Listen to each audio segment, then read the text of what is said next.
Well, the T cells, as I said, are able to attack infected cells in the body by a variety of mechanisms. They may actually directly kill those infected cells by direct action, as it were, or by secreting substances that can kill the cells. And they also influence cells to respond to the infection so that the infection doesn't continue to spread and impact on the individual's health. And how do the cells respond to the infection? Can you describe that? You mean the patient's own cells? I mean, I thought that's what you were referring to in your explanation. Yeah, the T. Do you mean the infected cells or the T cells that are acting on the infected cells? Let's start with the T cells. Well, the T cells, as I've said, have a variety of functions. They can secrete substances that will kill an infected cell, or they can influence actually the antibody-producing system. They have impacts on a variety of ways in which the body protects itself against infection. There are cells called natural killer cells, for example, that can help protect an individual against an infection, and the T cells can influence the natural killer cells. So it's a complicated system by which the body responds to an infection or to a vaccine, which allows the individual cells to be ready for an infection if it occurs. Modern immunology, though, doesn't fully understand that full cascade, correct? I'm sorry? I said modern medicine, modern immunology does not fully understand the complete sequence of events in terms of going from vaccination to immunity, correct? Well, science never completely understands anything, but we know a great deal about how the body responds to vaccines or to infection, and that knowledge is growing every day. Of course, we don't completely understand anything, including how the sun works, but that doesn't prevent us from using knowledge. What about its effects on other body systems? Can creating this immune response also have effects not only on creating antibodies to target cells that have been infected, but can it also have other bodily changes, other effects that are either known or unknown? Well, that's such a hypothetical question. I'm not sure how to answer it. Is an immunized individual any different than an unimmunized individual? Yes. Does the fact that the individual is immune have an effect on his or her general health? I'm not aware that that's the case.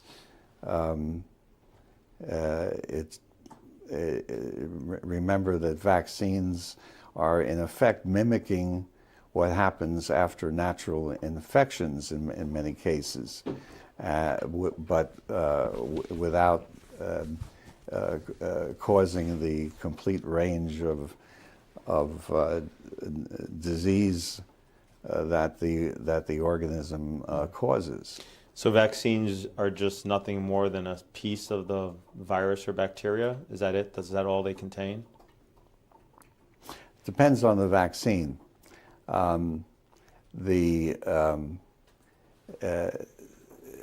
that is to say, whether it's a live vaccine or a killed vaccine. The killed vaccines may only have small parts of the organism that they're protecting against.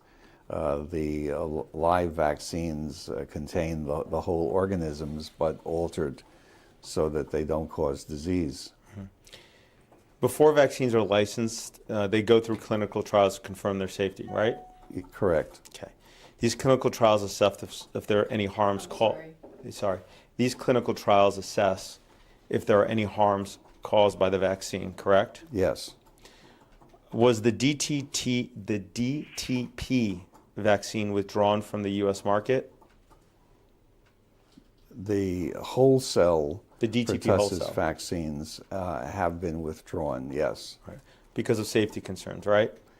Because they cause significant fever and convulsions, febrile seizures, and it was decided that it would be better to have a pertussis vaccine that didn't cause that type of reaction. So they were taken off the market, not because they were not working, quite the opposite, but because of safety concerns.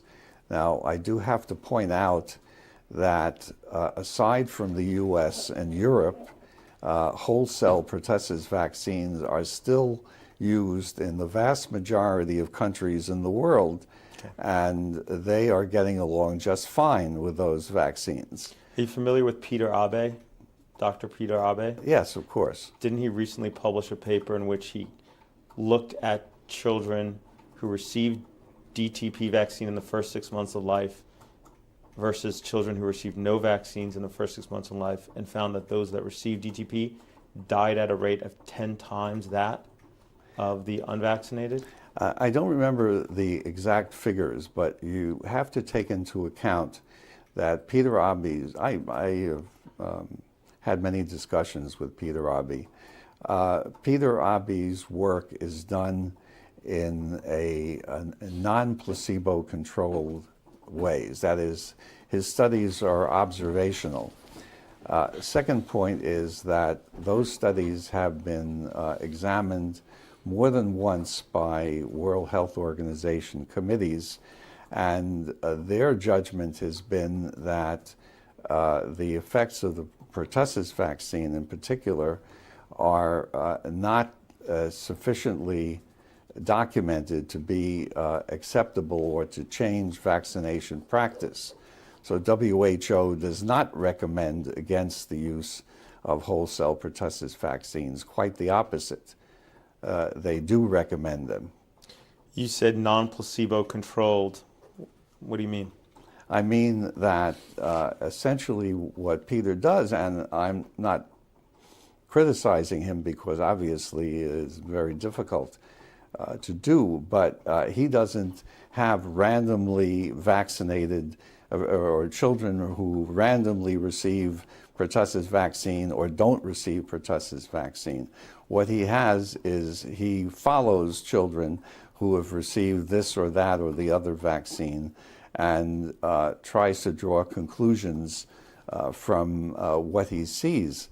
But in the absence of random administration, you don't know for sure whether it's the vaccine or other factors that are operating. So in the study that I mentioned to you, if the children were either that were exposed to DTP and unexposed were randomized, that would make the study valid. Yes.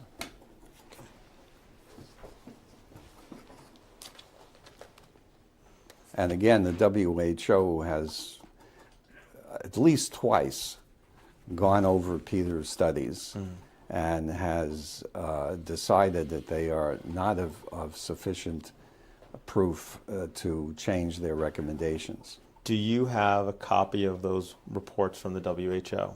Oh, gosh. Because I'm going to make a demand for those WHO reports.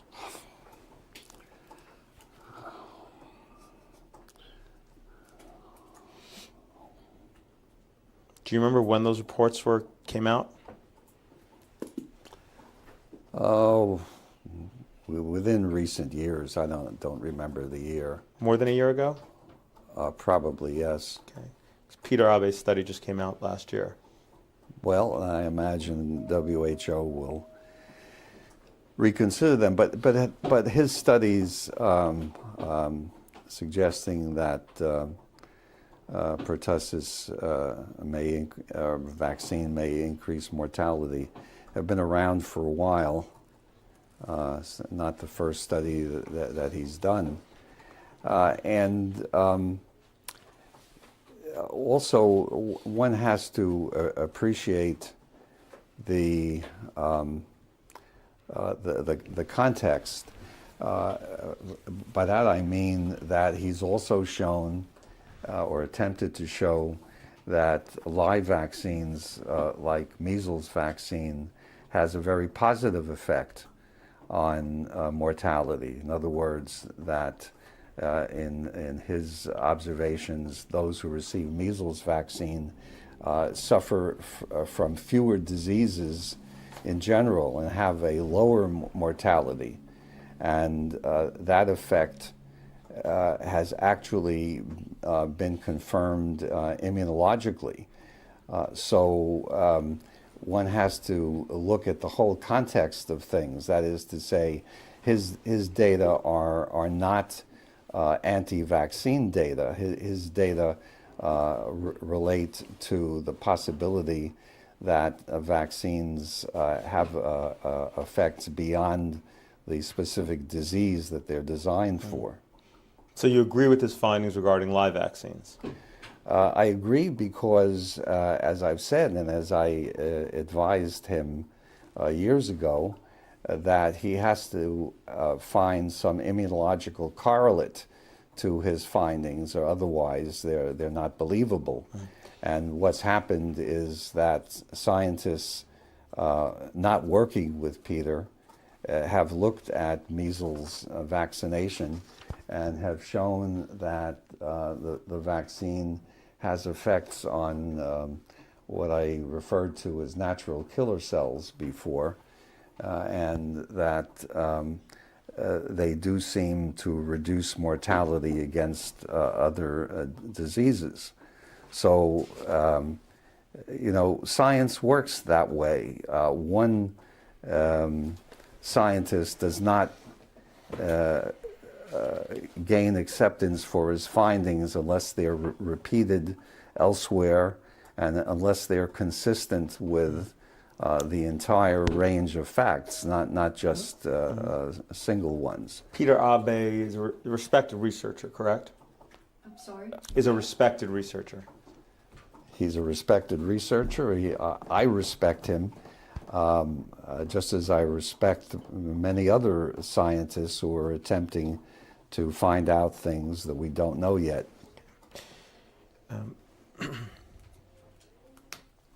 In conducting pre-licensure clinical trials for vaccines, what is the difference between solicited and unsolicited reactions? Well, solicited reactions means that you ask the vaccinee whether he's had X, Y, or Z. Unsolicited are reactions that the patient reports to the investigator without being specifically questioned about them.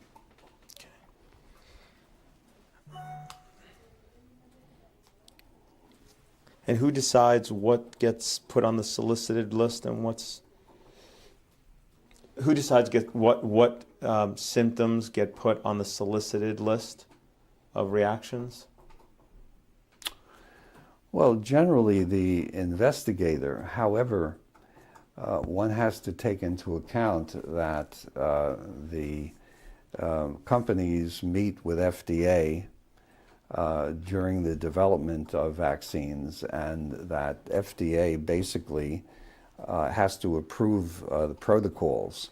And so if FDA thinks that a particular reaction should be measured, they will tell the investigators to include them. but the list is created by the pharmaceutical company developing the vaccine. In the first instance, yes, and then approved by the FDA. Okay. Let's take a 2-minute break. Does that sound good? We are going off the record. The time is 11:50. I just have to use the restroom. In the deposition of Stanley Plotkin, we are on the record. The time is 12:37. Okay. Dr. Plotkin, earlier you testified that there are 2 Hep B vaccines in the market, one by Glaxo GSK, that's Engerix B, and the other one is by Merck, Recombavax HB, right? Yes. Okay.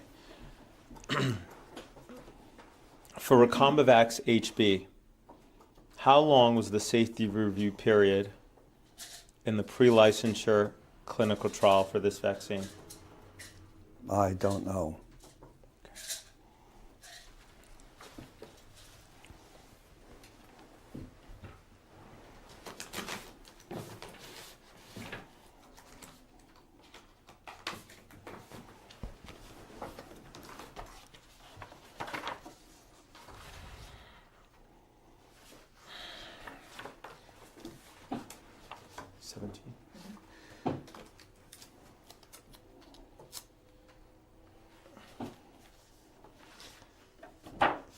Dr. Plotkin, I'm going to hand you what's been labeled Plaintiff's Exhibit 10.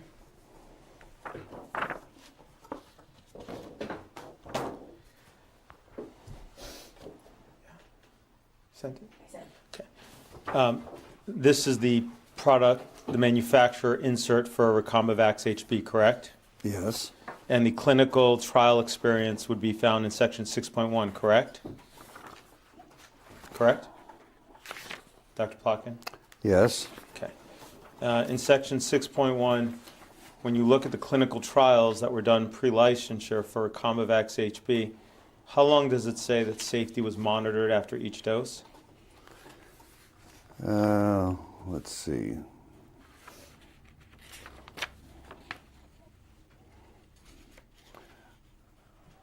Uh, 5 days. Is 5 days long enough to detect adverse reactions that occur after 5 days? No, Is they would be reported separately as observed in the clinic. In section 6.1 of the manufacturer insert, which under the Code of Federal Regulations they're supposed to describe the clinical trial, does it provide for anything other than 5 days of monitoring after each dose for adverse events? It does not specifically say that, no. Okay. Is 5 days long enough to detect an autoimmune issue that arises after 5 days? No. Is 5 days long enough to detect a seizure that arises after 5 days? Okay. It would be unlikely to have a seizure occur after 5 days. Is 5 days long enough to detect any neurological disorder that arose from the vaccine after 5 days? No. Okay. Was there any control group in this trial? Let me rephrase that. There is no control group, correct? Not, let's see.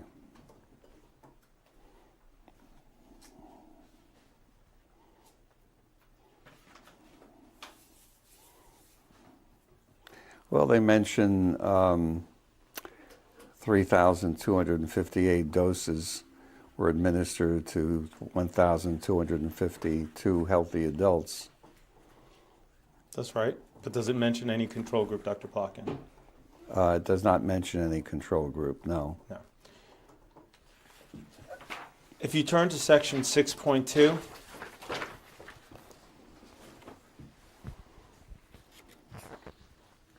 what is the list of adverse reactions listed in this section?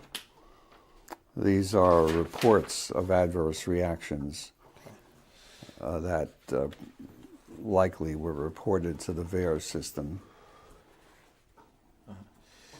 Under immune system disorders, does it say that there were reports of hypersensitive reactions, including anaphylactoid reactions, bronchospasms, and urticaria having been reported within the first few hours after vaccination? Yes. Have there been reports of hypersensitivity syndrome? Yes, that's what it states. Reports of arthritis? It is mentioned. Okay. It also reports autoimmune diseases, including systemic lupus, erythematosus, lupus-like syndrome, vasculitis, and polyarteritis nodosa as well, correct? Yes, that's what it states. And also it states that under the nervous system disorders, it states that there have been reports of Guillain-Barré syndrome, correct? Yes. As well as multiple sclerosis, exacerbation of multiple sclerosis, myelitis, including transverse myelitis, seizure, febrile seizure, peripheral neuropathy, including Bell's palsy, radiculopathy. Thank you very much. Muscle weakness, hypothesia, and encephalitis, correct? Correct. Okay. Now, it before says you at the top, before you go on, these reports are required to be included because they have been reported to the authorities as happening after vaccination. That is not proof that the vaccine caused those reactions, because things happen to people all the time, whether or not they've been vaccinated. And as I said, the company is required to report these. Now, I mention that specifically because multiple sclerosis, for example, is mentioned here. Multiple sclerosis has been studied in relation to hepatitis B vaccine, and there's no relationship, no causal relationship. So the fact that these things are in the package circular does not mean that the vaccine necessarily caused the stated phenomenon.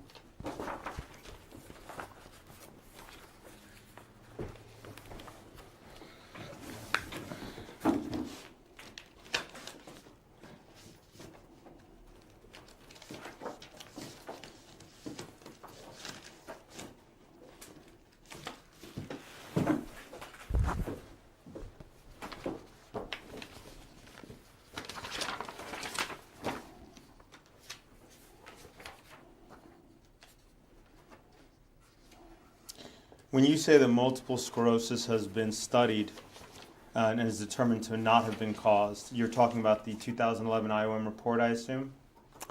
I'm talking about studies mostly done in France, where the situation arose where there was a concern about that. You're aware of the 2011 IOM report that looked at certain vaccines in relation to whether they can cause certain adverse reactions? Yes. Okay, are you aware that one of the conditions they looked at was multiple sclerosis? Among others, yes. Among others, and that they specifically looked at it with regards to hepatitis B? Yes. And do you know what their finding was? I don't remember the exact wording, no. Yeah, maybe this will remind you.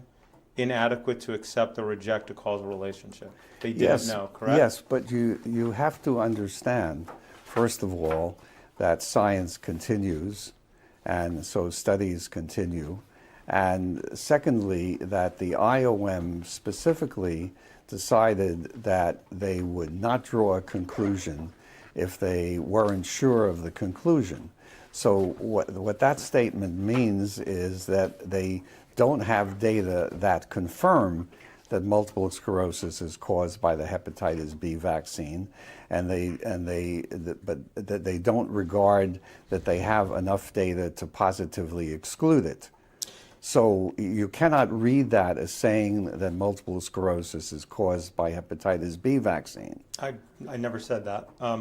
The IOM did, for some of the vaccines and adverse reactions, did conclude that it favors rejection of a causal relationship, correct? Yes, that's But correct. it didn't reach that conclusion for hepatitis B and multiple sclerosis, correct? It did not reach that conclusion, Okay. but other data suggests that that conclusion is warranted, that there is no relationship. Okay. Well, I'll make a demand for that. You can produce that after this deposition. Just keep notes of all the things. So, what would need to be done in order to know whether or not any of these reported conditions are caused by the vaccine? What you would need is a properly randomized, as you said earlier, placebo-controlled study, correct? Correct. Okay. And also, I would point out that multiple sclerosis is a disorder of adults, and the issue that arose in France was related to vaccination of adults. Okay. That does not mean that it would be an issue, even if it were an issue, for children. Dr. Plotkin, I was just asking what it says on there. There's lots of conditions listed. I'm not saying that multiple sclerosis is caused by this. I'm just asking you if it's listed on section 6.2. In fact, we can even read the top of section 6.2, which says the following additional adverse reactions have been reported with the use of the marketed vaccine. Because these reactions are reported voluntarily from a population of uncertain size, it is not possible to reliably estimate their frequency or establish a causal relationship to a vaccine exposure, right? Correct. Okay. So that's what it says right at the top of 6.2. Okay, but these are events that are reported after vaccination, and as we've just discussed, in order to establish whether it's causal between the vaccine and the condition, you need a randomized, placebo-controlled study. But Yes. that was not done for this hepatitis B vaccine before licensure, was it? No. Okay. And given that the vaccine now appears on the CDC's recommended list, isn't it true that it would now be considered unethical to conduct such a study today? It would be, yes, Yeah, it would be ethically difficult. Okay, so let's take a look at Engerex B. That's the other hepatitis B vaccine that you're testified you recommend Faith received. Do you know how long adverse reactions were reviewed after each dose of that vaccine in the pre-licensure clinical trial? Not offhand, no.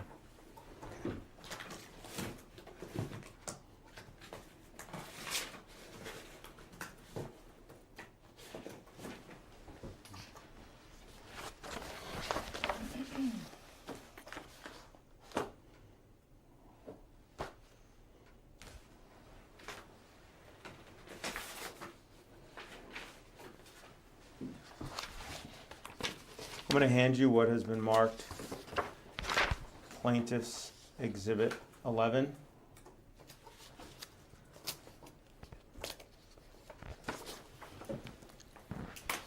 This is the manufacturer insert for the Engerex B, correct?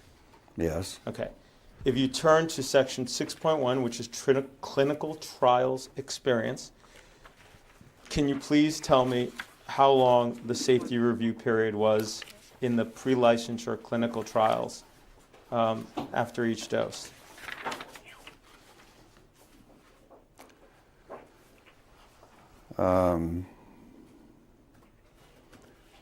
All subjects were monitored for 4 days post-administration. Okay. That does not necessarily mean that they didn't collect reactions after 4 days. Are you claiming they collected reactions after 4 days but didn't disclose it here in violation of the Code of Federal Regulations? I dare say that they collected putative reactions for a longer period, I feel quite positive about that. When they say they were monitored for 4 days, that means active monitoring as opposed to collecting reports later on. That is not uncommon in clinical trials.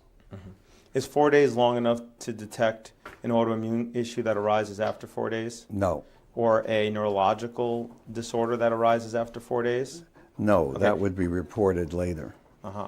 And can you provide any proof that there was any reports or follow-up after those 4 days? Well, it doesn't say that here, but I am willing to bet that they did collect reactions after 4 days. And I imagine that the FDA would not have allowed them not to do that. But as you sit here today, that's just speculation, correct?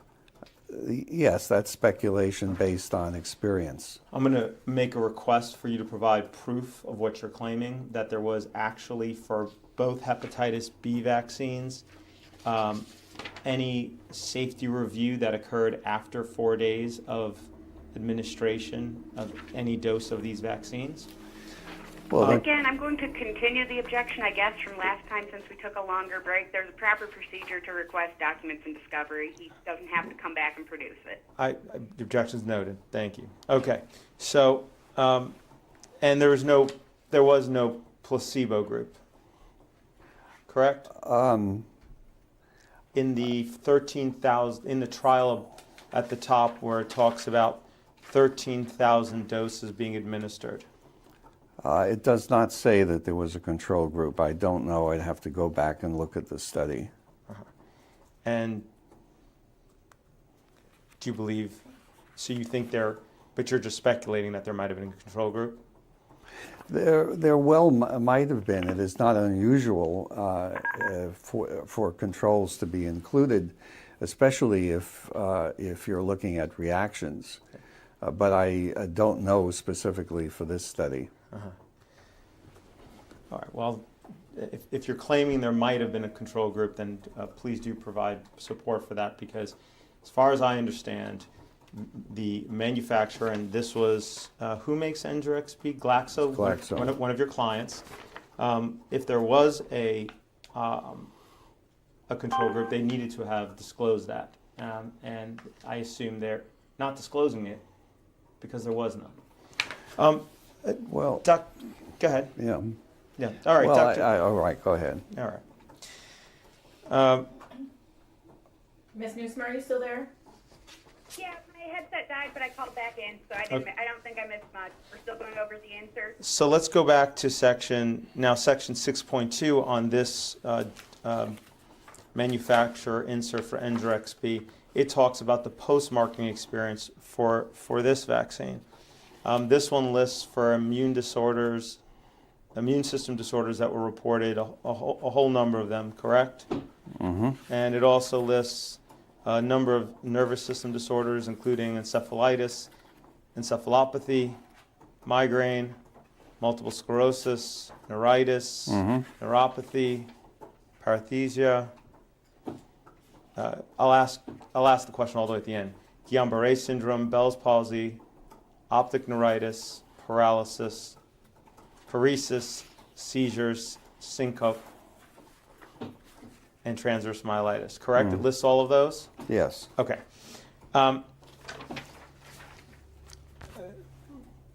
But to know whether or not these are actually caused by Engerix-B, again, you would need a properly randomized placebo-controlled study, correct? Correct. Okay. But this study wasn't done pre-licensure for this vaccine, right?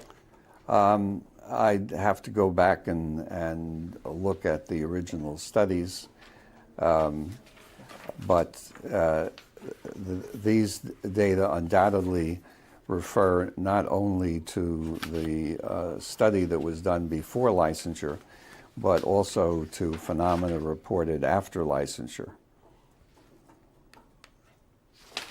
That's 6.2, right? Okay, and again, given that this vaccine now appears on the CDC's recommended list, it would be unethical to do a randomized, placebo-controlled study of this vaccine, right? In children, it would be unethical. It could be done in adults. Oh.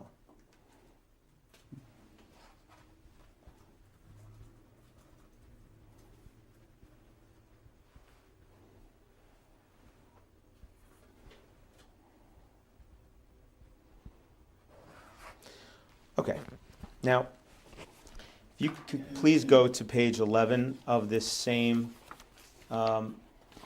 manufacturer insert for the hepatitis B. If you take a look over there, I think you'll find that it provides that there was a follow-up with regard to efficacy, not safety, efficacy, that was beyond the 4 days. Yes. Do you see there that there was a 12-month and an 18-month follow-up? Yes. Okay. So just to be clear, efficacy of the vaccine was followed up for at least 12 months, for 18 months, but safety was only done for 4 or 5 days. I do not agree with that statement. Okay. I do believe that GSK, like any other company, would have followed their patients much longer than 4 days and would have collected reaction data. And if they didn't do that, you would agree that that is completely inadequate in terms of assessing safety pre-licensure? I would say that would be inadequate, yes.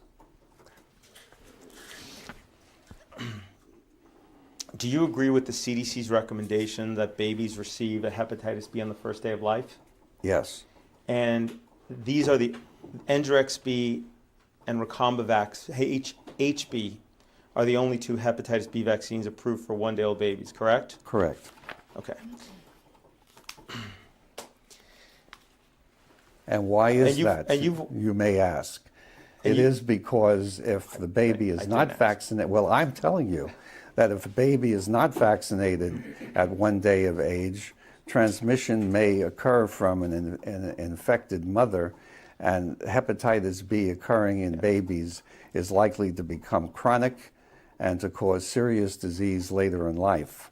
Okay. That's why the dose is given at 1 day of age. I wasn't asking you any questions about efficacy or But why I'm telling it's you done. why it's Well, given. Thank you, but obviously I'm just trying, like any product, obviously you want to have informed consent, understand the risks and the benefits, and I'm just trying to understand what was done pre-licensure for these vaccines, and I think you've explained that to me. One of the things you've said in the past, and I believe, is that without a without a control group in a clinical trial, you're in la-la land, right? You said that one time, do you recall? Without a control group, if you're looking for a phenomenon occurring in the vaccine group, you cannot judge that phenomenon without having a control group. Okay. There's only one standalone polio vaccine currently licensed in the United States, correct? Well, as far as licensure, I think both oral and inactivated vaccines are licensed, but the only one that is used in the U.S. currently is the inactivated one. IPV, Yes. right. And there's only one company, Sanofi, there's only one IPOL by Sanofi, correct? Yes. Okay.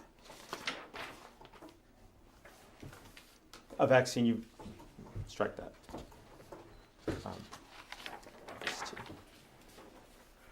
How long was the safety review for each dose of IPOL in the preclinical trials for that vaccine?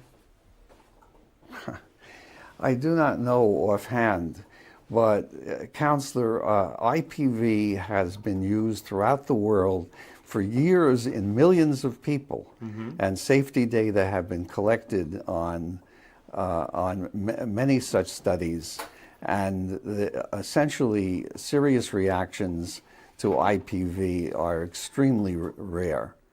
So IPV is a very safe vaccine. I'm asking you in the pre-licensure clinical trial for That goes back to Jonas Salk where where millions of children actually were vaccinated with IPV back in the 50s. And is there clinical trial data on safety? Yes, Okay, and is that the same vaccine that's used today? yes.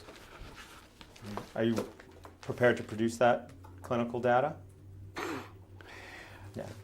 Those data are in this book, and I'll be glad to provide you with the references if you really insist. But IPV, as I've said, has been used in millions and millions of people. If it's so safe, then how come the safety review period for the pre-licensure clinical trial as provided in the manufacturer insert for IPOL only reviewed safety for 48 hours? Once again, I have no doubt that safety observations were made after 48 hours, but they expected that immediate reactions such as a sore arm or fainting or something like that would have happened within 48 hours. And also, I'm sure that they're talking about their own specific production of IPV and not relying on the millions of other people who have been vaccinated with IPV. I'm going to hand you what's been marked as Exhibit 12. This is the manufacturer insert for the IPOL, poliovirus vaccine inactivated. If you could please turn to section 6.1. Dr. Plotkin. Well, this is an older one. If you could turn to the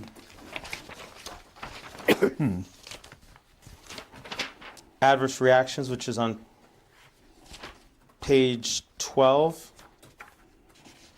And just 14. flipping page, just preserves the objection. To my understanding, Dr. Plotkin had no role in the study design. You're asking him to speculate as to the reasoning of other people that he had no contact with. Okay. He's testifying that my client should receive this vaccine. I could certainly ask him about the pre-licensure clinical trials that were done to assess its safety. And you put him up as an expert in vaccinology. But your objection is noted and preserved for the record. Thank you, Counselor.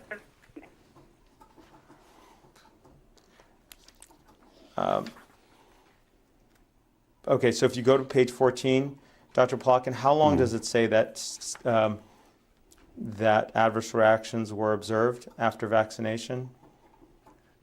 48 hours. Okay. And did the subject group that received IPV only receive IPV, or did they receive another vaccine along with it? Concurrently with DTP. Uh-huh. And what did the control group receive?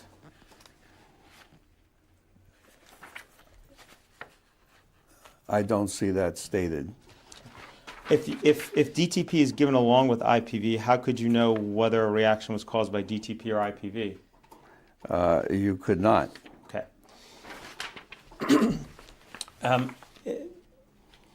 If you... However, they do say these systemic reactions were comparable in frequency and severity to that reported for DTP given alone without IPV. And DTP was the vaccine we talked about earlier that was withdrawn from the market, correct? Yes. For safety issues. Okay.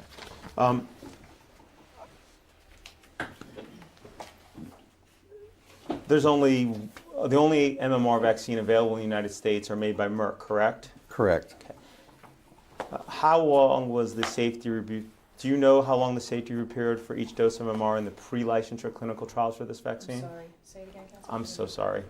Just some of the words are just... No problem. Do you know how long the safety review period for each dose of MMR in the pre-licensure clinical trial was for this vaccine? Not offhand. The vaccine has only been used now for about 50 years. Okay. So it's more recent, right? So, well,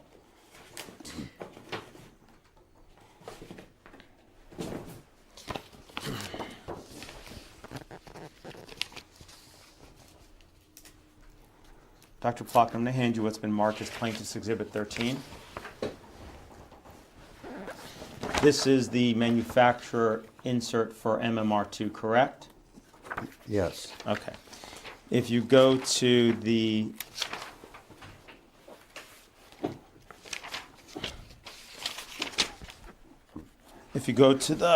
precaution section, I'm sorry, the adverse reaction section, I apologize, on page 6,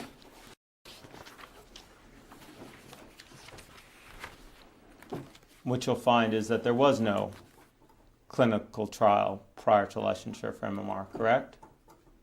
I doubt very much that's the case. You're not aware that are you aware that it is a grandfathered product? I am not aware that it's grandfathered. I was alive and well when the product was first licensed, and it was tested extensively before it was licensed. So to say that it hasn't been tested is absolute nonsense. How come there is no clinical trial data in the manufacturer insert? That is something that the FDA would have decided isn't necessary. Are you willing But to we're talking about a vaccine that's been given to millions of children, and I insist on this point, that measles is now a relatively rare disease in the United States because most children receive measles MMR vaccine. That, however, since 2000, because of children who have not been vaccinated, there have been 24 cases of measles encephalitis and 3 deaths caused by measles itself. Dr. Plotkin, we'll get to that piece of this, yeah. But right now I'm trying to talk to you about the pre-licensure clinical safety. And what I'm telling you is that millions of doses have been used of this vaccine. I understand you want and to that jump there to the was end. pre-licensure trials, Okay. which I am absolutely confident about. Okay. And you're talking about stuff that's in a package circular that the FDA has approved in full knowledge that safety and efficacy have been demonstrated. So you're saying there were clinical trials before the MMR was licensed? Is that correct? Absolutely. Okay, and you can provide those? You can find them in this book if you wish. So you're saying you won't provide them? Well, yes, I guess I am saying I won't provide them. If you want to take the trouble to read the book. Okay, so sitting here today, when did can you tell me what year these clinical trials occurred? Yes, they were done in the 1960s and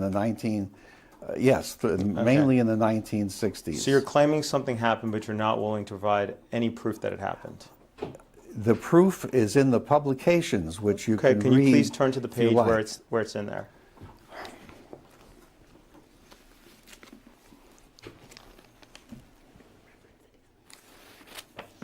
I'd like to note for the record that Dr. Plotkin has been reading from his notes as well as looking through a book entitled Plotkin Vaccines, 7th edition.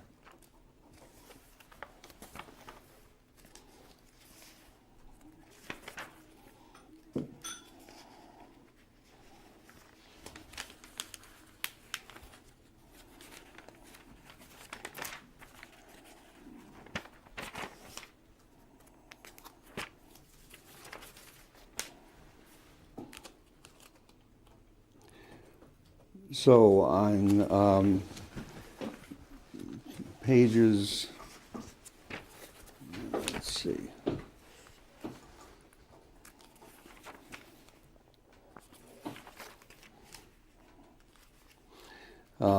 Between pages 592 and 600, including tables that show the antibody responses, proportion of children with fever and rash after measles vaccine, etc., and the numerous references which go with this chapter. So are you saying that was a pre-licensure clinical trial? Yes. That you just read from?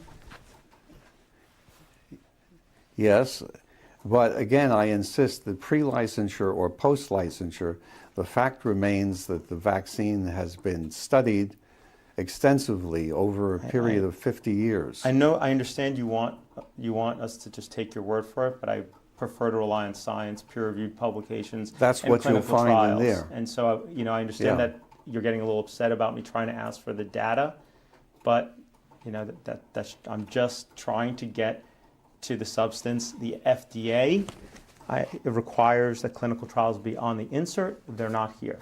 Okay, so you're saying that this table, and let me take a look at it.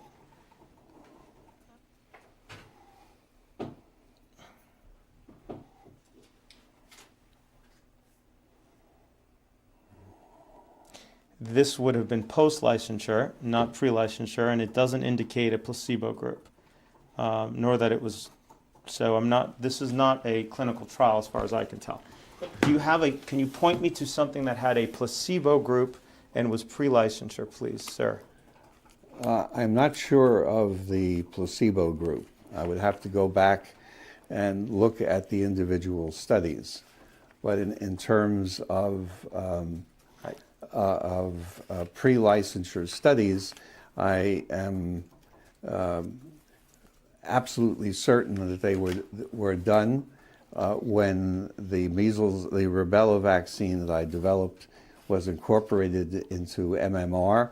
Obviously, clinical trials were done before licensure, and I'm absolutely certain about that. Well, maybe they're not included because they didn't include a placebo group.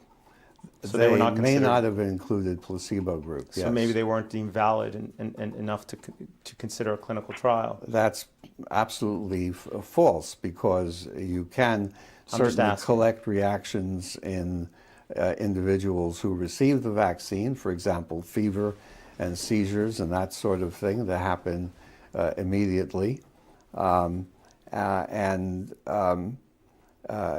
whether there's an effect on blood cells, etc. Those things were definitely done. I'm absolutely certain about that because I was there. But there was no control group. I don't remember there being a control group for the studies that I'm recalling. So you're not aware of any trial that assessed safety in MMR with a control group, correct? I cannot cite such a study offhand. I'd have to go back and look to see whether control groups were included. Okay.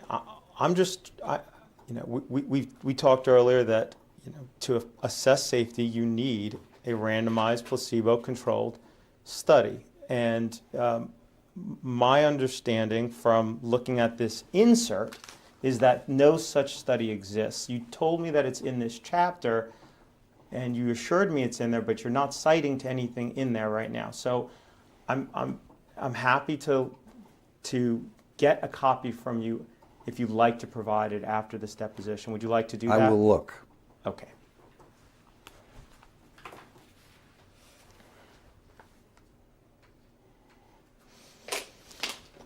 Going back to page 6, there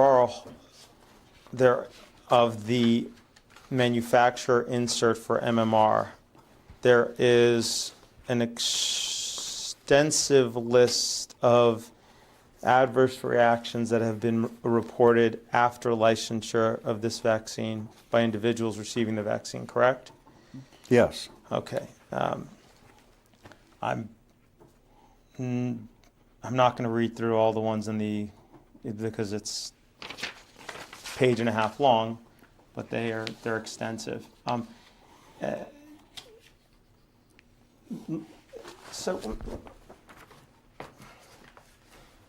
And of course, we won't know whether or not MMR actually causes any of these unless we have a randomized placebo-controlled study, correct? Correct. And when I say these, I mean all the adverse reactions listed in the manufacturer insert for MMR on page 6, 7, and 8, right? You understood that's what I meant? Yes. Okay. Let me ask you this. Yeah. Look, listen, let me ask you this. Maybe you can help clarify, okay? Mike Cullen. Mike.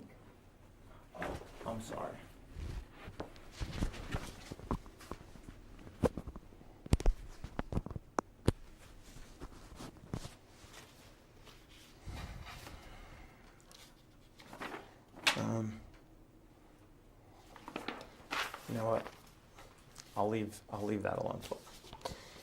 You also testified that Faith should be vaccinated for Hib, correct? Yes. Okay.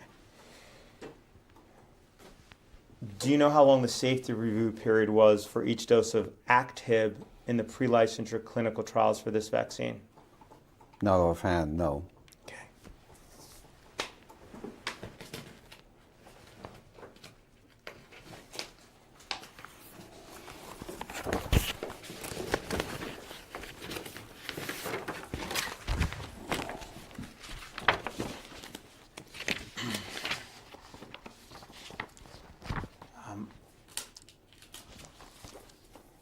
I'm going to hand you what's been marked as Plaintiff's Exhibit 14, Dr. Plotkin.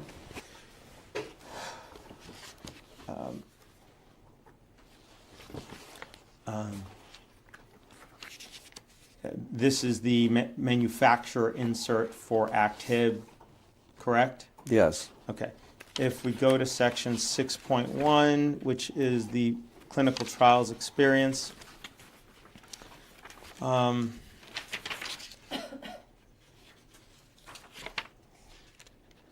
believe you'll see it addresses a number of clinical trials that were performed, correct? Yes. Okay. And what were the safety review periods in these trials? 48 hours for, yes.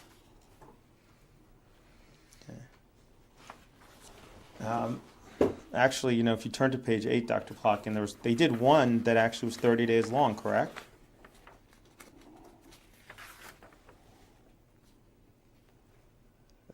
Say again? I said if you turn to page 8 of the insert, one of the clinical trials they did actually did do a 30-day follow-up, correct? Yes. Okay. Now I'm going to read you a sentence from the paragraph at the bottom of that page. It says, in study P3206, within 30 days following any dose 1 through 3 of Daptocel plus IPOL plus ACT-HIB vaccinees, okay, 50 of 1,455, that's 3.4%, participants experienced a serious adverse event. Yes. Right? Now, if one way to establish whether or not those adverse events were related to the vaccine was to have a placebo group, a control group receiving an inert substance, correct? That's one way. That's right. But there wasn't a control group here receiving an inert substance, correct? As far as it says, no. Right. And the control group here received other vaccines, correct? Yes. Okay. And Well, so, actually, there does appear to be, well, that for dose 4 anyway. Oh, no, I'm sorry. Excuse me. yeah, it's all right. yeah, it's all right. None of them do. Anyway,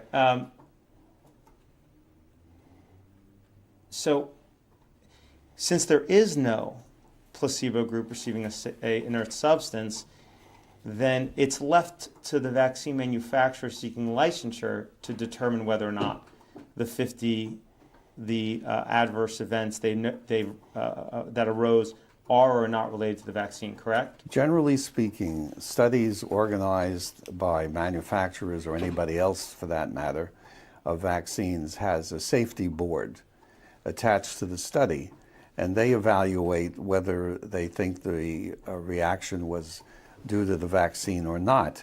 As it says here, only one of the serious adverse events was attributed to the vaccine, which was a seizure with apnea occurring on the day of vaccination after the first dose, which is, in 7,000 infants, and a vaccine that prevents meningitis and other serious diseases is not too bad. Right. So let's look at that more carefully.